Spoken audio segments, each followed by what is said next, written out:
Hello everyone, welcome back to the channel once again. Today I have here the HOVER-1 Edge electric scooter. I got the scooter for around $250 before tax, and in my opinion this scooter is basically another version of the HOVER-1 Eagle with some upgrades and added features. So let's go ahead and take a look at the HOVER-1 Edge.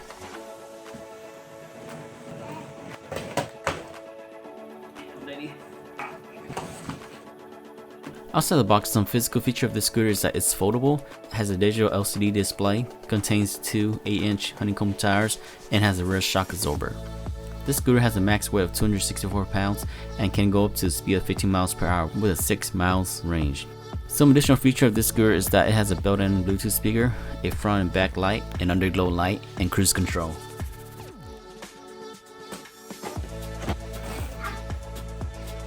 The scooter comes with two sturdy twist-on handlebars which measure about 4.5 inches long. We have here the charger, which I tested and it fully charged the scooter from dead to full within 5 hours. Here we have the scooter. It's foldable and only weighs about 30 pounds, so it's not too heavy to carry around. And scattered inside the box we have here all the documentation and an Allen key. Now let's unwrap the scooter so we can assemble it. So far the design of the scooter looks great, and I like the fact that there is no exposed wiring.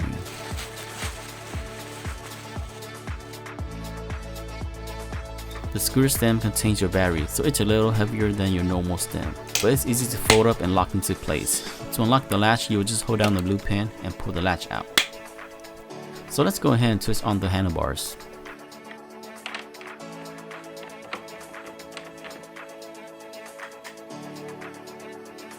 To turn the scooter, we will just hold down this blue button for a few seconds. The LCD display turns on and it displays your traveling speed and your battery life. On the top left corner you see P1, which is speed 1, and it takes you up to 9 miles per hour. If you press the blue button once again, it will switch you to P2, which goes up to 15 miles per hour. To turn the light, you will double press the blue button. In my opinion, the front light is a poor design as the light is diffused and does a poor job at lighting your pathway. And if we engage the brake light will flash repeatedly. Now let's test out the Bluetooth speaker. To connect to the scooter, we will just need to connect to the name H1 Edge. Once it's connected, we can play music on the scooter.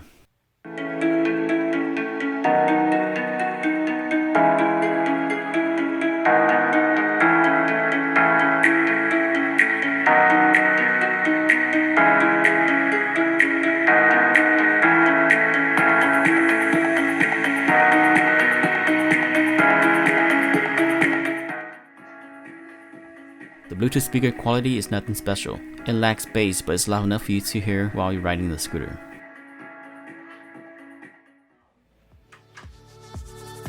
Standing on the scooter, I can feel the suspensions responding to my weight, which is a good sign.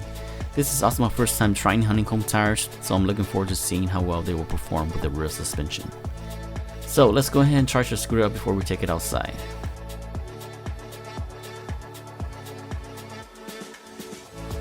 This scooter measures 40 inches long and 46 inches tall. I'm 5.5 feet tall and this scooter is perfect for my height. Toward the front we have the 350 watt hub motor wrapped in an 8-inch honeycomb tire. This motor gets you up to 15 miles per hour, but we'll see how well it performs on the road. Toward the back we have an oversized fender that has these huge reflective stickers on both sides. These reflective stickers are great in keeping you visible to incoming traffic. With these oversized fenders, it also helps prevent the tire from spraying dirt and water onto your back. Another function of this fender is that it also works as a manual brake to help you quickly stop the scooter. The scooter's super slim deck measures 23 inches long and 5.5 inches wide and has a typical grip tape on it. Right in front of the back tire we have here the rear suspension, which helps with eliminating a lot of the road noises and vibrations.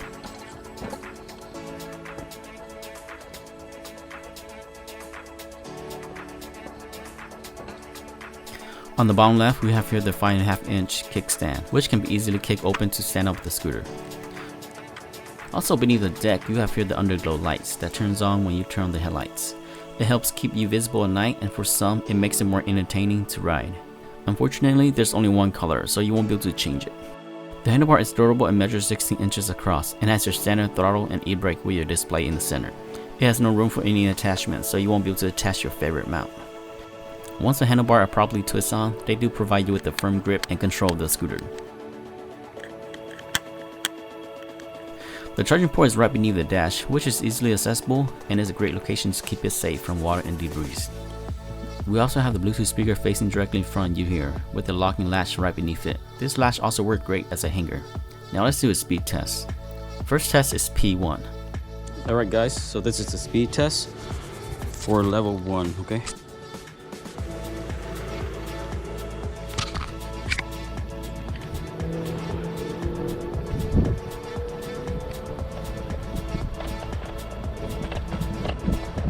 So top speed is at 9 miles per hour.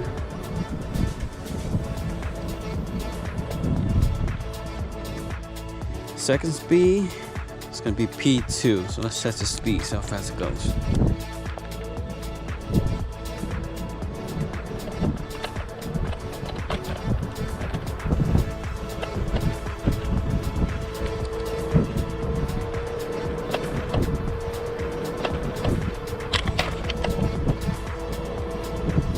Top speed is at 15 miles per hour.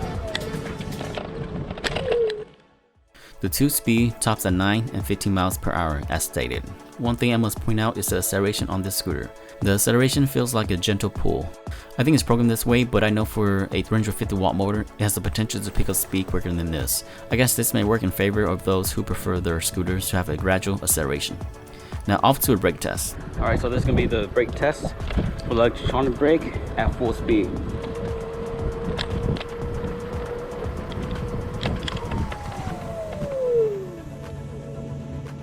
I would say probably about 17 feet. In my opinion, the e-brake is a bit more responsive than the other scooter I've tried.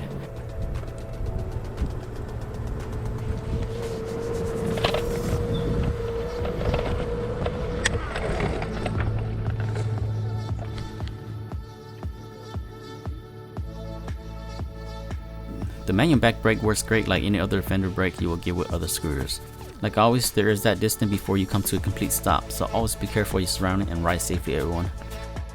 Now off to a road test. As I mentioned before, the motor is a bit slow to pick up speed, so I can feel that the acceleration is not as quick as the Dynamo or the Pioneer. As for handling, the scooter handles just as good as any other scooter you can get for this price range. If you compare the comfort of the ride of this scooter to those with pneumatic tires, it won't compete against those as the tire on this scooter is honeycomb.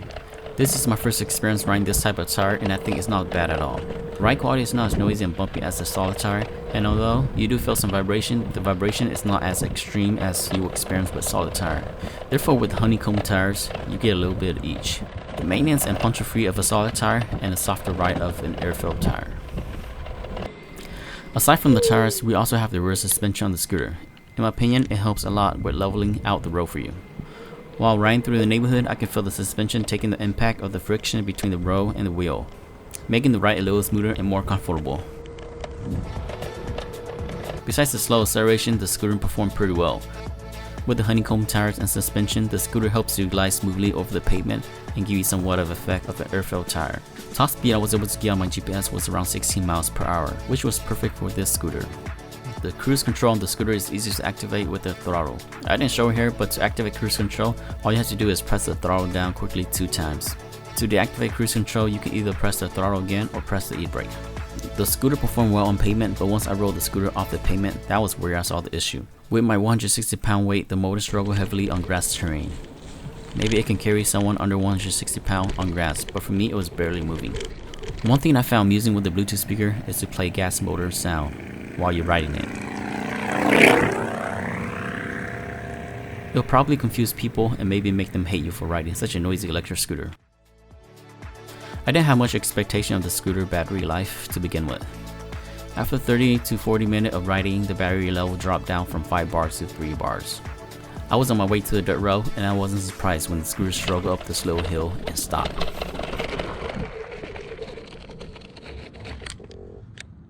Either it's due to the battery getting weak or this motor just doesn't have the power to pull my weight up this little hill. Either way, with the torque the scooter has, I think it will struggle to take you up any incline if you're over 150 pounds like me. I traveled down the dirt road to continue testing the scooter. At 3 bars, I can already feel the scooter losing power and the speed decreasing to around 12 and 13 miles per hour.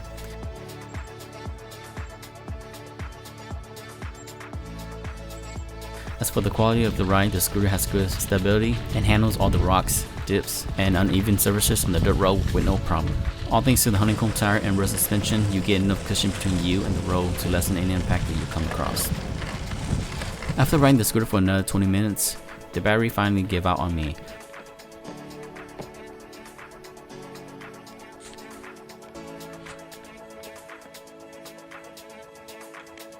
According to my GPS, I got a total of 3.6 miles out of the 4th charge.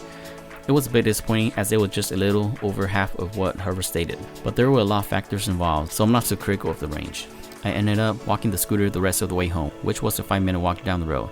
The last thing you ever want to happen is to be stranded out of nowhere with a dead scooter.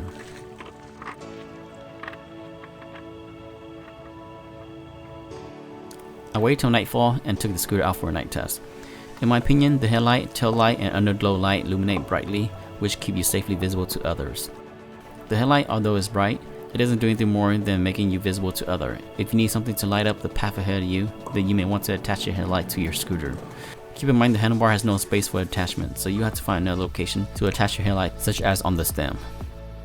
After a thorough test of the scooter, I think the scooter is perfect for a stroll around the neighborhood. It has puncture-free tires, so you won't have to worry about getting any flats. You also have the honeycomb style tires and suspensions, so that will definitely help give you a better riding experience. One thing to be aware of is the short range the scooter has. I wouldn't take the scooter anywhere further than 4 miles or you may end up walking the scooter home like me. Overall, if you like the light, Bluetooth speaker, honeycomb tires, and suspension, then the $250 price tag is reasonable. If none of that matters to you and you just want the best performance and range, then you may want to look at the HOVER-1 Dynamo. At $150, it doesn't have any of the fancy features that the Edge has, but it does have better torque and a longer range. I have a review in the Dynamo, so don't forget to check it out if you have not seen it. Well, that's it for this review. As always, there will be more scooter review coming up, so don't forget to like, share, and subscribe to the channel if you have not. For those who is already subscribed, I want to say thank you very much for all your support and helping my channel grow. I enjoy making these videos and I hope you enjoy watching it too. Other than that, thanks again for watching and I hope to see you next time.